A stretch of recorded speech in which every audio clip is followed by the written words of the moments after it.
Bien, haciendo un pequeño resumen, en la semana pasada estuvimos platicando acerca del análisis de la respuesta de los sistemas en el transitorio, es decir, en los primeros instantes en los que la señal de salida empieza a sufrir fluctuaciones y por lo tanto pues comienza a dar indicios de cómo va a ser pues, su respuesta, cómo va a ser su comportamiento. Estuvimos platicando acerca de que precisamente con ese transitorio nosotros podemos encontrar ciertos parámetros que nos describen su funcionamiento en general. Es decir, que si nosotros tenemos el sistema real, no tenemos información acerca de él, nosotros podemos darle una entrada de prueba que es un escalón para ver cómo se va a comportar en su salida.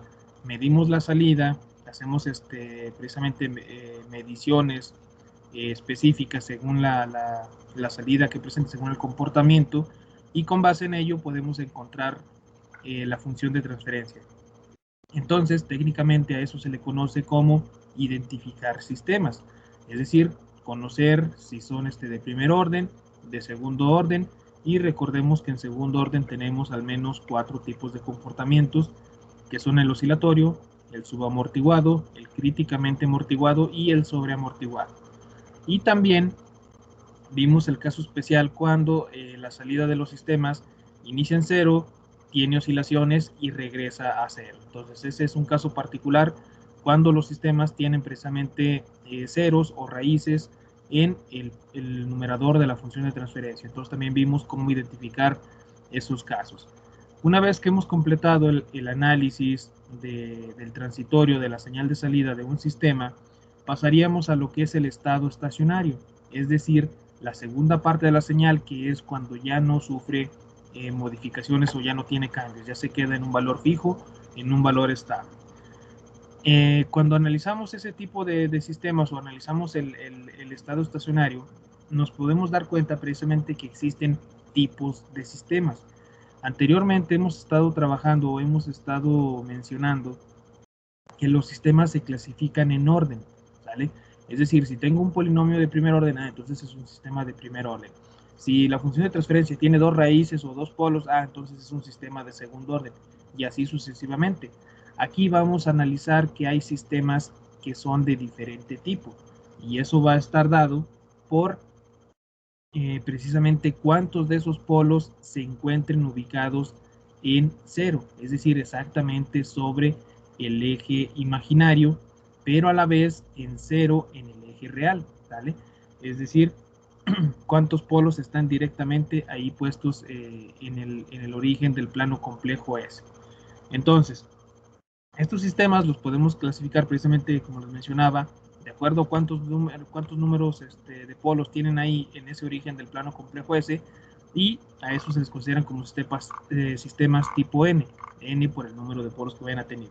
Si nada más tiene un polo en ese cruce del eje imaginario y del eje real, pues entonces le vamos a decir sistema tipo 1. Si no tiene, es un sistema tipo 0.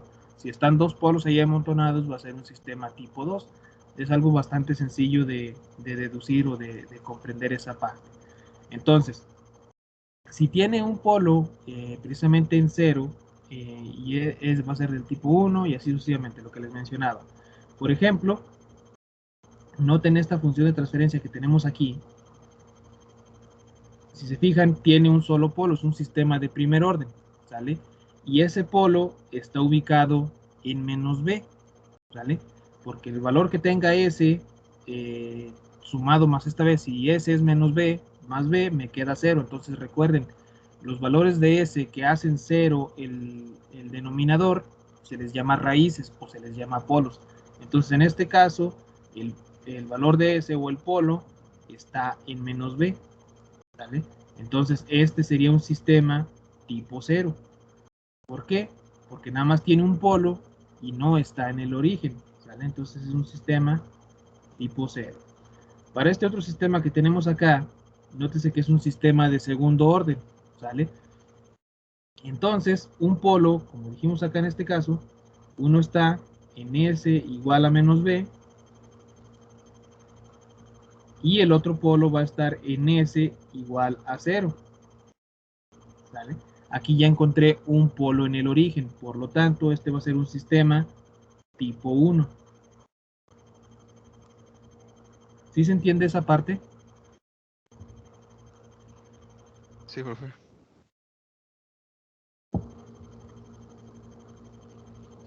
Si tuviéramos, vamos a suponer, vamos a seguir con este ejemplo, que tuviéramos así S cuadrada por S más B, pues entonces este sería un sistema tipo 2. El S cuadrada me indica que hay dos polos exactamente en el origen, entonces este sería un sistema tipo 2. Y así nos podemos ir, ¿sale? Pero el chiste es que esta S no tenga ningún S más algo, ¿sale? Sino que esté solita. Con eso ya podemos encontrar qué tipo de sistema es.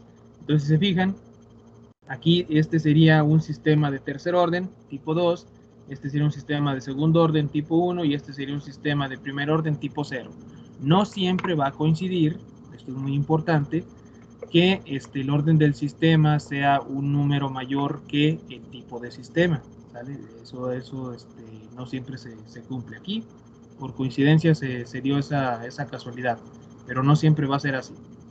Entonces, una vez que hemos definido el tipo de sistema, o es decir, cómo podemos nosotros conocer qué tipo de sistema es con el que estamos tratando, vamos a hacer la definición del error en estado estacionario para sistemas con retroalimentación unitaria, ¿vale? Es decir, nos vamos a enfocar precisamente en el estado estacionario y por lo tanto yo necesito conocer a qué valor tenderá el error cuando ya la señal quede estable, ¿sale? Porque al final de cuentas, recordemos, en control nos interesa siempre minimizar el error, pero resulta que hay sistemas bastante rudos, bastante necios, por así decirlo, que por más que nosotros le acomodemos ahí las ganancias del controlador, estos sistemas nomás no llegan al valor que nosotros les pedimos, ¿vale? Y en ese caso, pues nosotros tenemos que analizar, ok, si no llegas al valor que te estoy pidiendo, al menos quiero saber qué tan lejos te quedas de ese valor que te pedí, ¿vale? Y a eso se le conoce como el error en estado estacionario. Entonces, cuando nosotros trabajamos con un sistema en lazo cerrado, con retroalimentación unitaria, pues tenemos una función de transferencia que quedaría de esta manera, donde tenemos la salida tal cual del sistema y lo que yo le estoy pidiendo al sistema, es decir, la salida que quiero que tenga, la salida deseada. Entonces, técnicamente nos quedaría una función de transferencia de este estilo, donde yo estoy separando o estoy poniendo, déjenme algunos garabatos aquí, donde estoy considerando, aquí esta es la entrada deseada, la YDS, tengo aquí mi controlador, digo porque nos interesa el controlador, aquí también va a ser muy importante que hagamos esa separación y que no los, como están en serie, no los pongamos juntos. El controlador, pongo las flechitas para ser políticamente correcto con los diagramas de bloques. La función de transferencia del sistema, GDS, la salida, GDS, y la retroalimentación unitaria. Este sería mi diagrama de bloques para ese sistema, ¿vale? Entonces aquí me interesa tener por separado lo que es la planta y lo que es el controlador, porque al final de cuentas, como les menciono, hay ciertos sistemas, ciertas plantas que son muy necias, por lo tanto aquí me interesa estar cambiando de controladores, ¿vale? Para tratar de llevar este sistema al valor que yo le estoy pidiendo. Entonces, si yo hago la reducción de este diagrama de bloques, habíamos aplicado la chicharronera de control, donde decíamos que era lo de arriba, que al final de cuentas son estos dos bloques en serie, sobre uno más lo de arriba por lo de abajo, pero como es retroalimentación unitaria, pues ya la hicimos, ¿no? Entonces nos queda de esta manera la función de transferencia.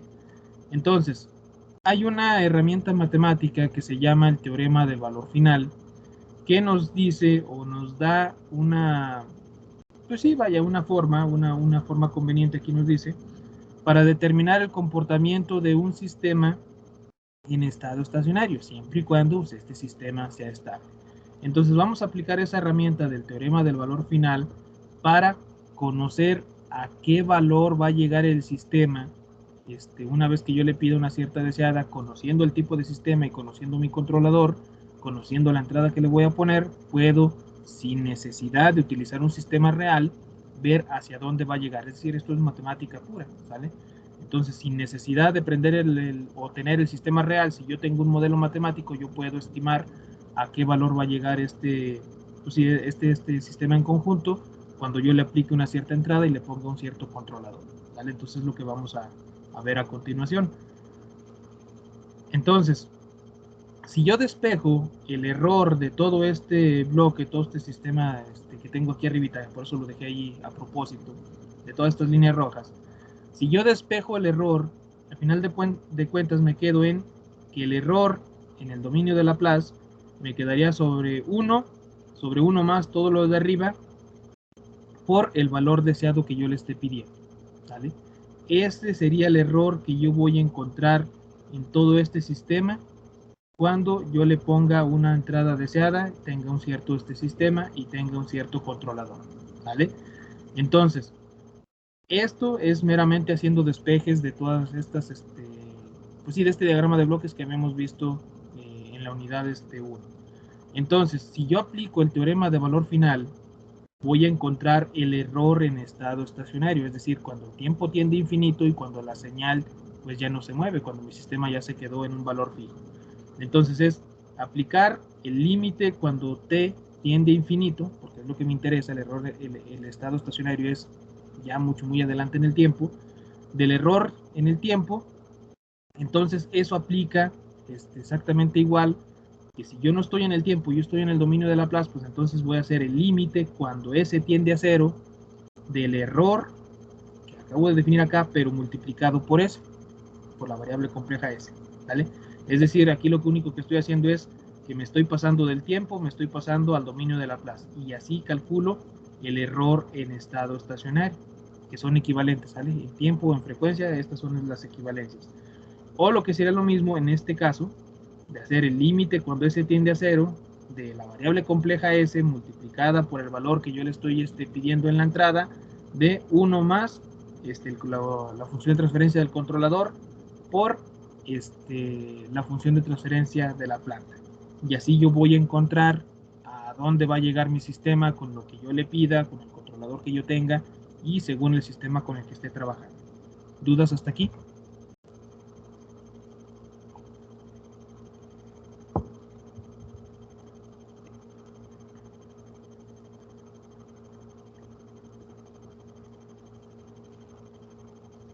No, profe. Si más o menos llevan el hilo de qué es lo que estamos buscando. No, profe, todo bien.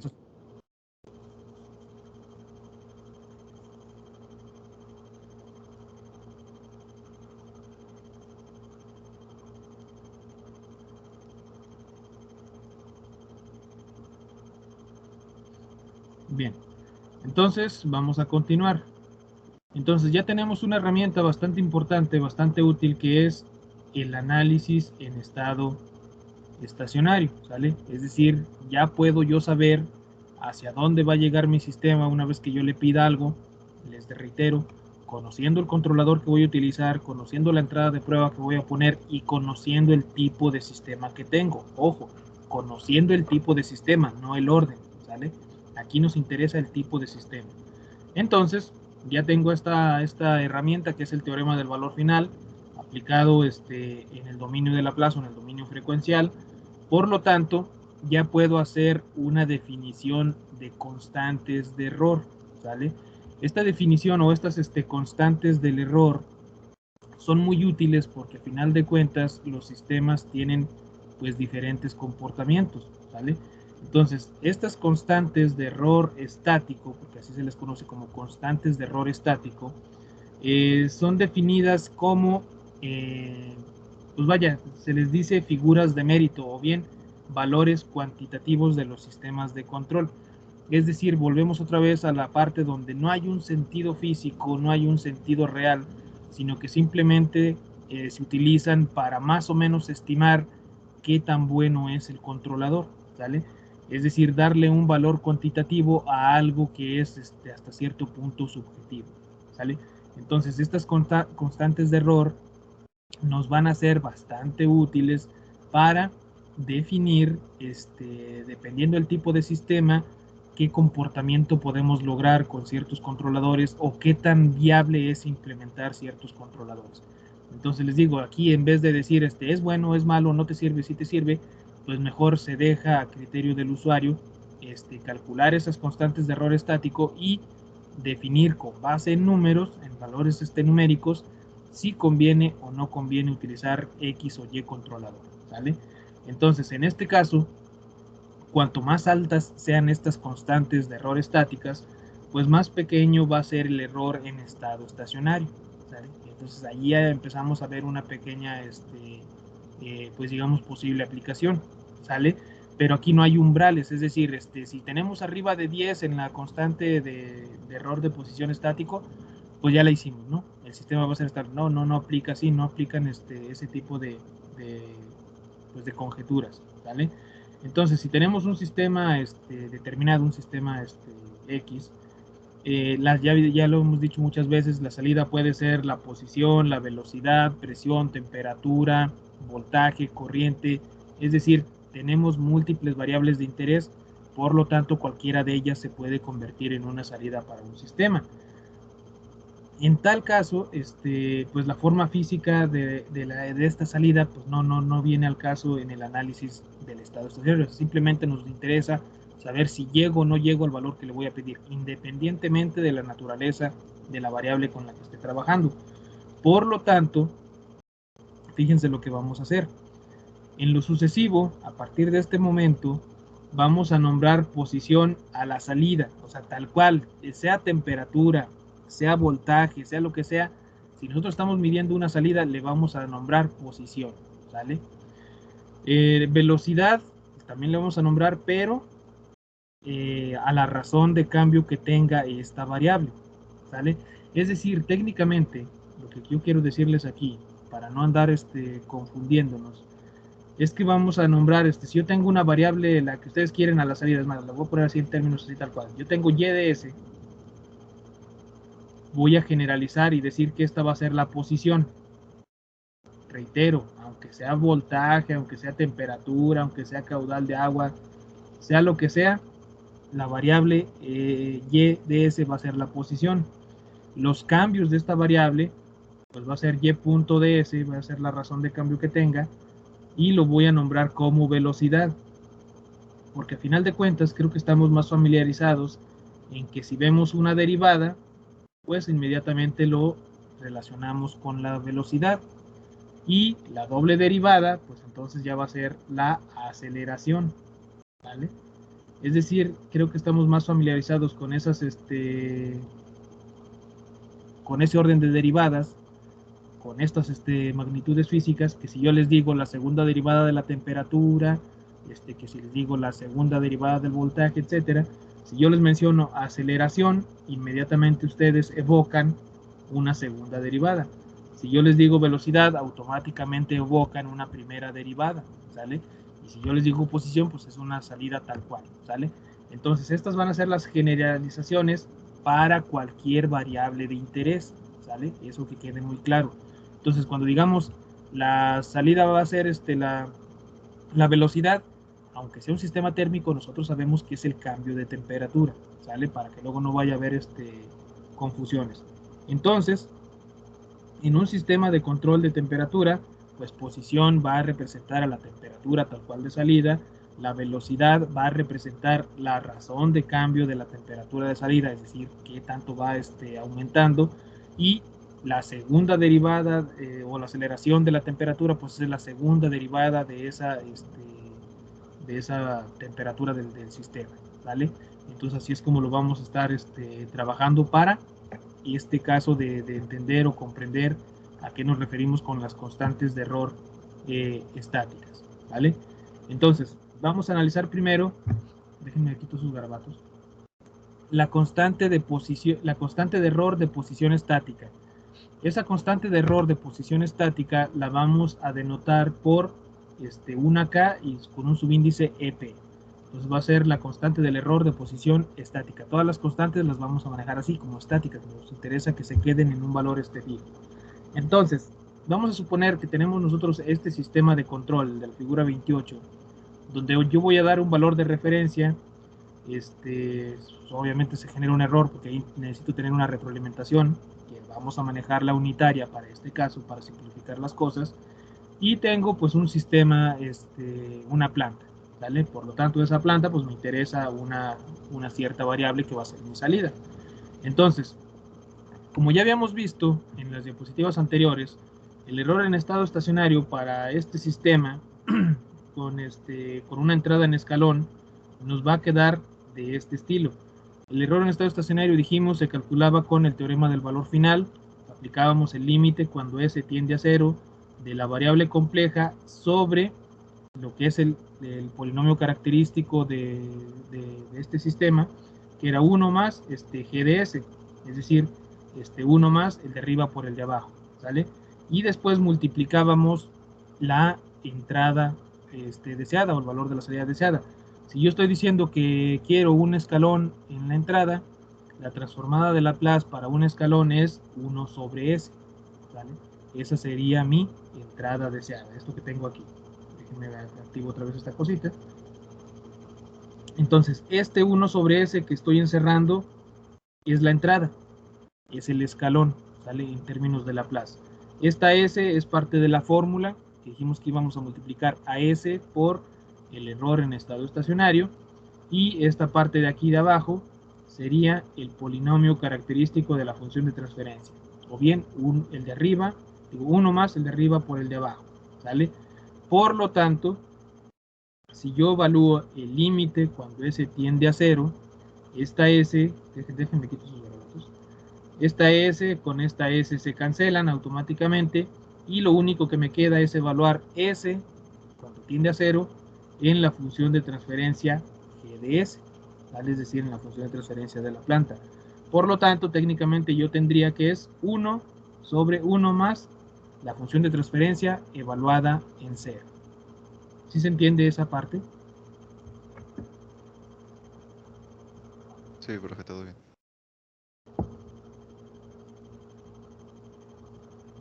Entonces, yo defino a la constante del error de posición estática KEP mediante el límite cuando S tiende a 0 de la función de transferencia de mi sistema o de mi planta, ¿sale? Esa va a ser la constante de error de posición estática. O lo que es lo mismo, evaluar la función de transferencia de la planta en 0, que es de 0. Por lo tanto, si yo estoy diciendo que KEP es esto, y yo estoy diciendo acá arriba que el error en estado estacionario es 1 sobre 1 más G de 0, pues por lo tanto puedo cambiar y puedo sustituir de tal forma que el error en estado estacionario se puede definir en términos de la constante de error de posición estática KEP. Es decir, yo defino el error en estado estacionario como 1 sobre 1 más KEP, ¿vale? Entonces, si yo ya tengo esa definición, lo que puedo hacer es, ahora voy a ir cambiando de sistema para ver qué tanto, cómo se comporta la constante del error de posición estática para diferentes tipos de sistemas, porque les digo, esta parte del análisis del estado estacionario nos interesa eso. Primero ver cómo se comportan diferentes sistemas ante una entrada de prueba, y después ver cómo se comportan estos sistemas cambiando las entradas de prueba y cambiando los controladores.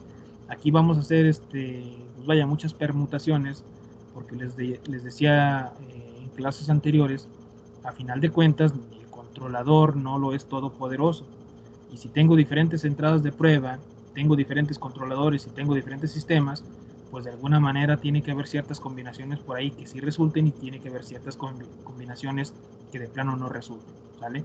Entonces no es tan sencillo como llegar y ya tengo un controlador, es un bloque de Lego, lo pongo y funciona. No, la realidad no es así. Entonces, si yo analizo un sistema tipo 0, un sistema tipo 0 significa que no tiene ningún polo en el origen. El sistema tipo 0 es esto que está aquí, miren. A final de cuentas, Ahí está. Aquí lo que estoy escribiendo, o lo que está escrito en esta función de transferencia, recordemos cuando iniciábamos el curso dijimos que una función de transferencia técnicamente es una división entre dos polinomios. Por lo tanto, aquí en esta parte, pues tendríamos los ceros de esa función de transferencia, tendríamos un polinomio obviamente factorizado. Esta parte de aquí, le expresamos el polo, digamos de manera inversa. En vez de tener s más algo, ponemos el tiempo en el que sucede ese polo, digo ese cero, perdón, y lo ponemos para que todo quede como s más 1, algo por s más 1, ¿no? Para que quede de esa manera. Es una forma también diferente de representar estos polinomios. Entonces, pero al final de cuentas, este periodo A, periodo B, etcétera, tiene que ver con la ubicación del polo. Si les digo, simplemente otra forma de representarlo. Entonces, técnicamente aquí se fijan, no hay ningún polo en cero. Hay diferentes polos, están en diferentes ubicaciones y los ceros están ubicados también en diferentes ubicaciones. Entonces, cuando yo hago la constante del error de posición estática, pues tendría que ser el límite cuando S tiende a cero, entonces cancelo técnicamente todos los polos y lo único que me quedaría sería la ganancia natural del sistema, ¿sale?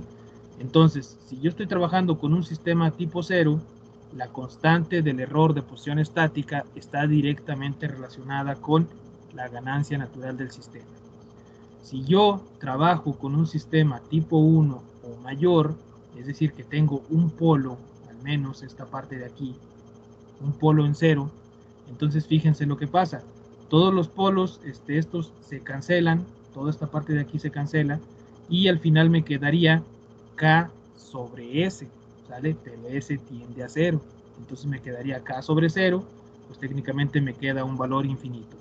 Sea primero un sistema tipo 1, sea un sistema tipo 2, el que sea, al final de cuentas me va a quedar K sobre 0. Por lo tanto, la constante de error de posición estática quedaría infinito para sistemas de tipo 1 o mayores. ¿Sí se entiende esa parte? Sí, profe.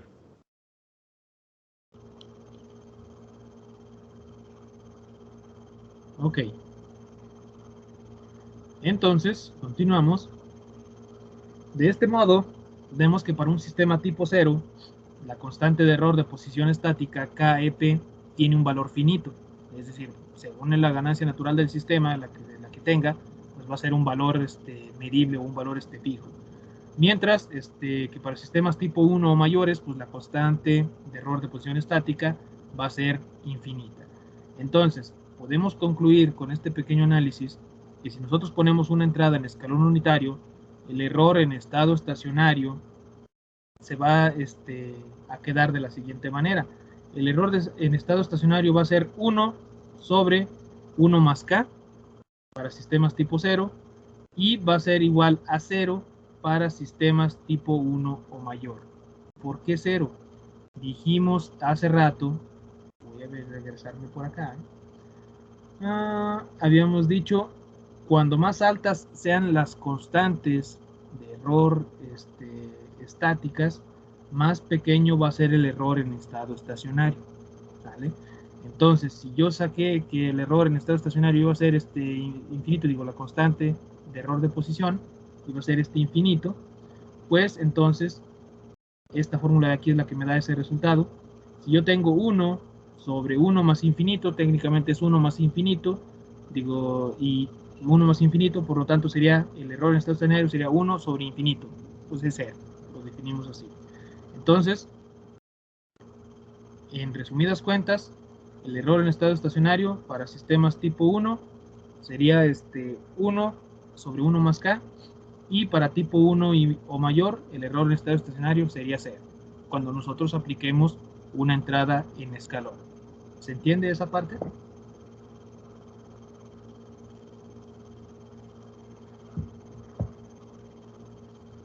Sí, profe.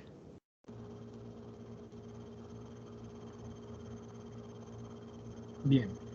Entonces, eso para la constante de error de posición estática.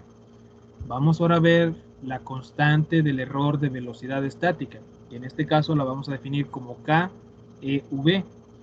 Entonces, el error en estado estacionario del sistema con una entrada, fíjense lo que vamos a hacer aquí, vamos a cambiar a rampa, ¿vale? Con una rampa unitaria se va a obtener de la siguiente forma. El error en estado estacionario ya lo habíamos definido aplicando el teorema del valor final, va a ser el límite cuando S tiende a 0 de la variable compleja S dividida entre el polinomio característico del sistema de control, que es 1 más GDS, porque estamos trabajando una retroalimentación unitaria, y esto que tengo aquí sería la transformada de Laplace para una rampa unitaria, ¿sale? Fíjense lo que hicimos. Para la constante de error de posición estática, a mí me interesaba darle en la entrada un escalón para pedirle que se quedara en un valor fijo, ¿vale? Y eso es el escalón, quédate en un valor fijo, no te muevas de ahí. Ahora lo que estoy haciendo es darle una rampa unitaria con incrementos de 1, porque me interesa ver cómo va a cambiar, si el sistema va a ser capaz de darme cambios o de seguir una ruta que va cambiando. Técnicamente, si ustedes le aplican la derivada a un escalón, pues obtendrían una rampa, ¿vale? Entonces, técnicamente, lo que yo quiero aquí es que haga eso el sistema, ¿no? Que me esté dando cambios, que me esté generando variaciones en su salida, ¿sale?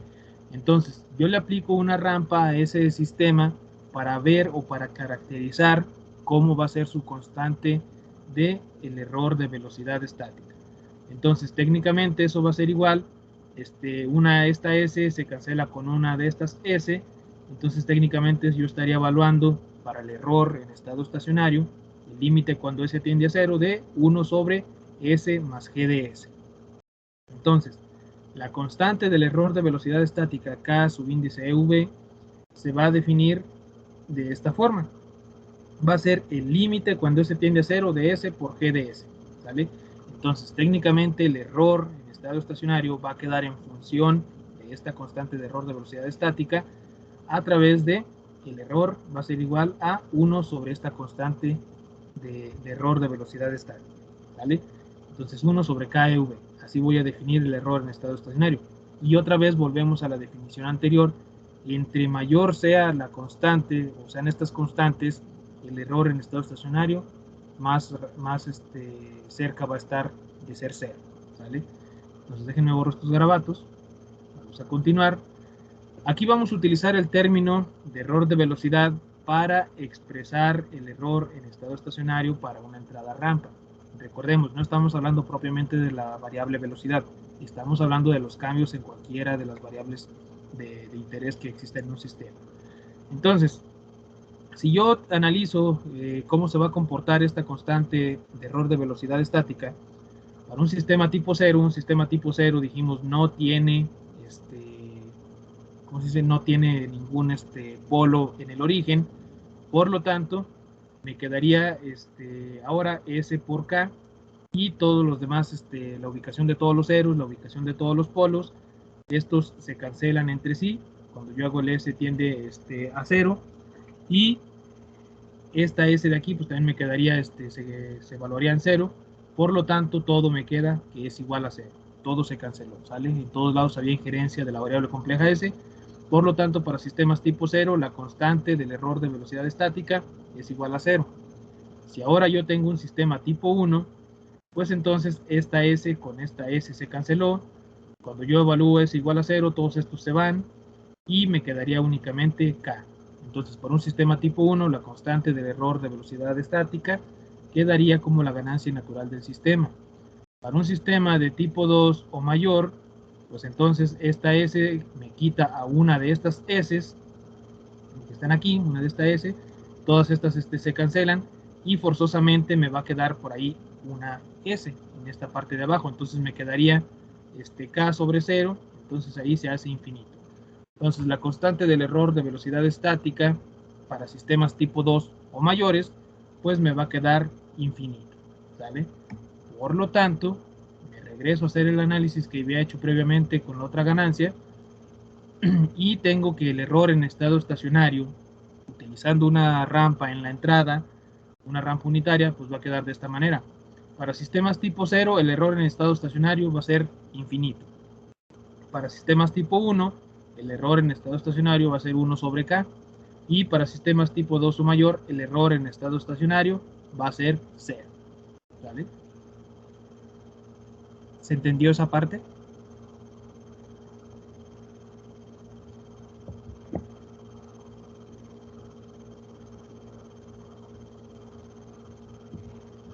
Sí, profe.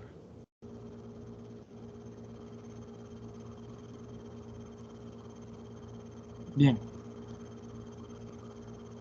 Entonces, ya definimos el error en estado estacionario para sistemas tipo 0, tipo 1, tipo 2 o mayores, utilizando una entrada tipo escalón, y nos basamos en la constante del error de posición estática, ¿vale? Si yo cambio a una rampa, entonces ahora estoy analizando la capacidad de respuesta de mi sistema ante cambios en la entrada. Entonces, para eso me voy a la constante de error de velocidad estática y analizo el error en estado estacionario en función de esa constante de error para ver cómo se va a comportar el sistema para diferentes tipos de sistemas, mejor dicho, cómo se van a comportar diferentes tipos de sistemas a esa entrada.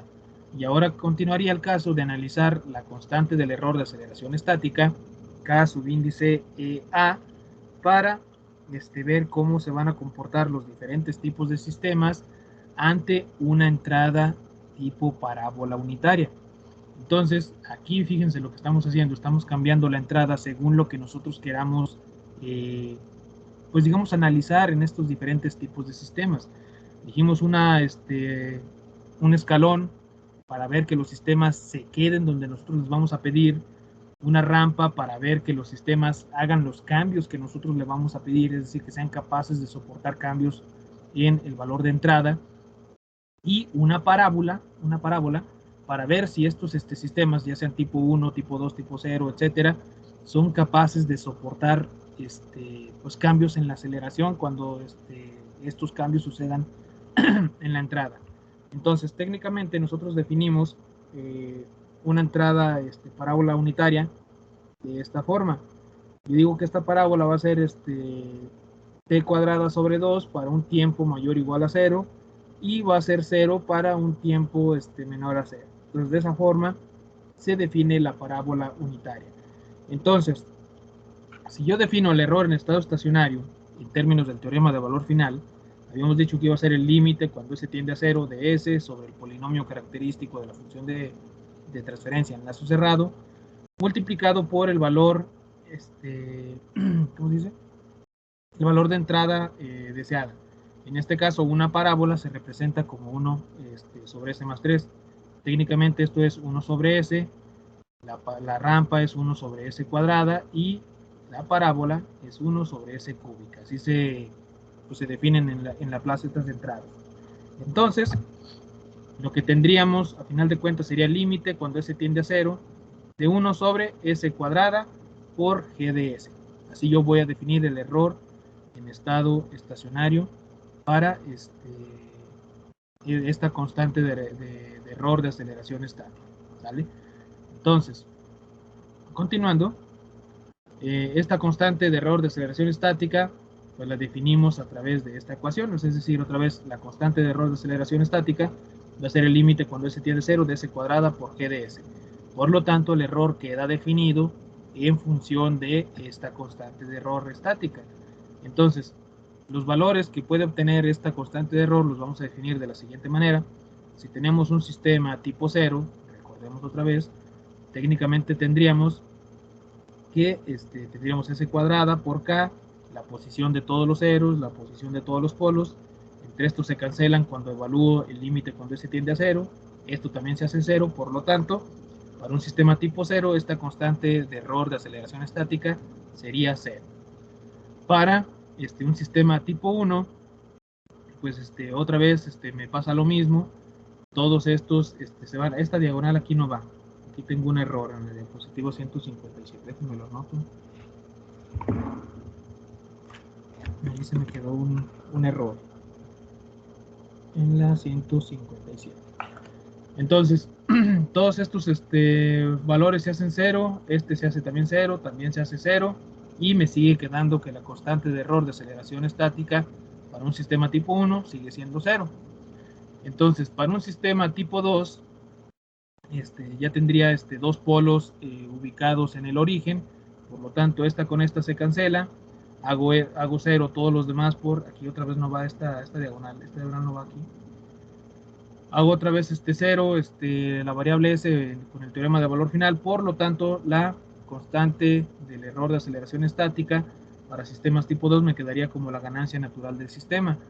Para un sistema tipo 3 o mayor, pues aquí ya tengo s a la 3 tan de perdis, entonces esta se cancela con esta de acá y me quedaría solamente una s. Estas se van cuando yo haga la evaluación del límite cuando s tiende a 0, y me quedaría una k sobre 0, es decir, un infinito. Entonces esto sería para sistemas tipo 3 o mayor. Entonces, fíjense lo que estamos a punto de decir. Aquí requiero su atención. Entonces, técnicamente, el error en estado estacionario para una entrada parábola unitaria me va a decir que el error en estado estacionario es infinito para sistemas tipo 0 y tipo 1. Va a ser 1 sobre k para sistemas tipo 2. Y va a ser 0 para sistemas de tipo 3 o mayor.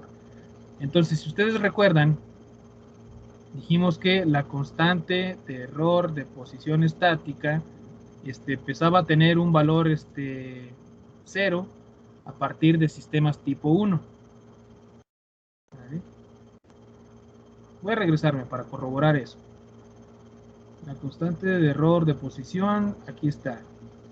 Para sistemas tipo 1, el error en estado estacionario era 0. ¿Sale? Déjame regresar todo. Perdón, ahí estoy. ¿Sale? Es decir, el error en estado estacionario, que a final de cuentas estaba en función de la constante de error de posición estática, era 0 para sistemas tipo 1. ¿Sale?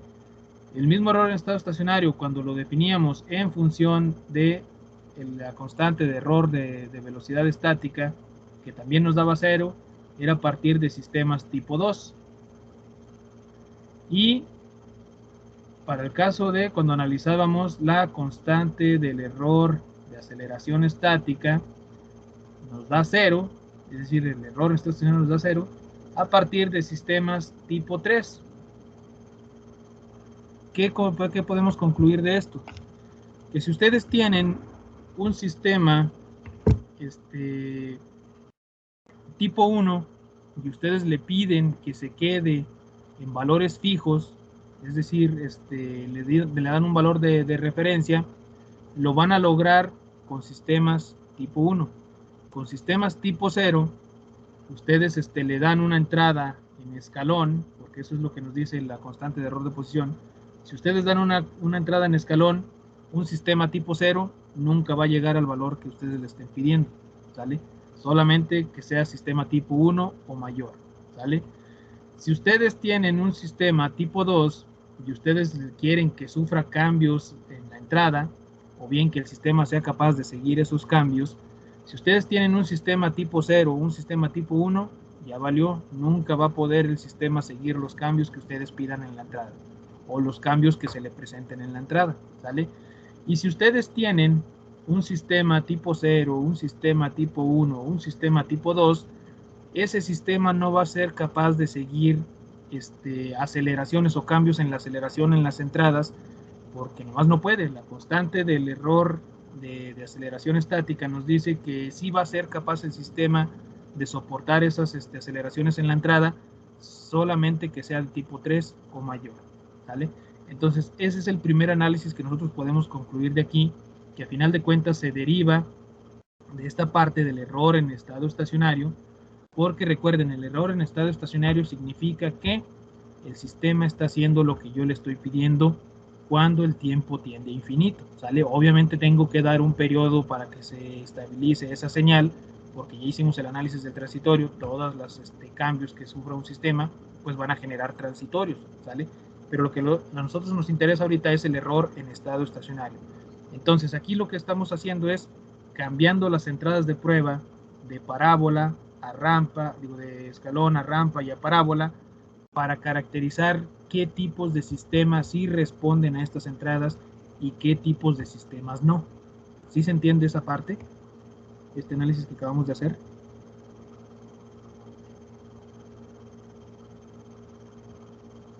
Sí, profe. Ok, entonces básicamente es, ok, vamos a suponer ustedes los contratan en una empresa automotriz y resulta que van a estar ahí doblando cofres para, no sé, para Ferraris, y tienen una troqueladora, entonces esa troqueladora funciona con un motor. Entonces, para levantar ese troquel, pues hay que girar el motor rápidamente en un sentido, frenar rápido y después girarlo en el otro sentido para que el troquel baje. Entonces, se fijan ahí, son cambios de velocidad bastante rápidos.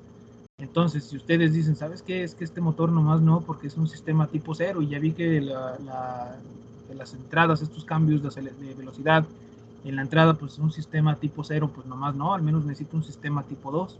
Entonces tengo que buscar la manera de que ese motor, agregándole otros mecanismos, otras cosas, se convierta en un sistema tipo 2, el cual sí pueda aplicarle un control que me garantice que estos cambios de aceleración sean soportados, ¿vale? Es decir, que sea capaz de seguirlos, porque al final de cuentas estos mecanismos funcionan con algo que se llama perfil de velocidad, ¿vale? Yo le voy a dar el perfil de velocidad que quiero que cumpla, que quiero que haga, que quiero que realice, para que pueda realizar de manera efectiva esta tarea. Entonces, si en ese perfil de velocidad también hay cambios de velocidad, significa que tengo aceleraciones. Y si estoy trabajando con un sistema tipo 2, pues ya valió, porque la constante de error de aceleración estática me dice que un sistema puede seguir esos cambios de velocidad a partir de que sea un sistema tipo 3, solamente así. ¿Vale? Entonces, ¿todo claro hasta aquí? ¿Seguros? ¿Andamos bien?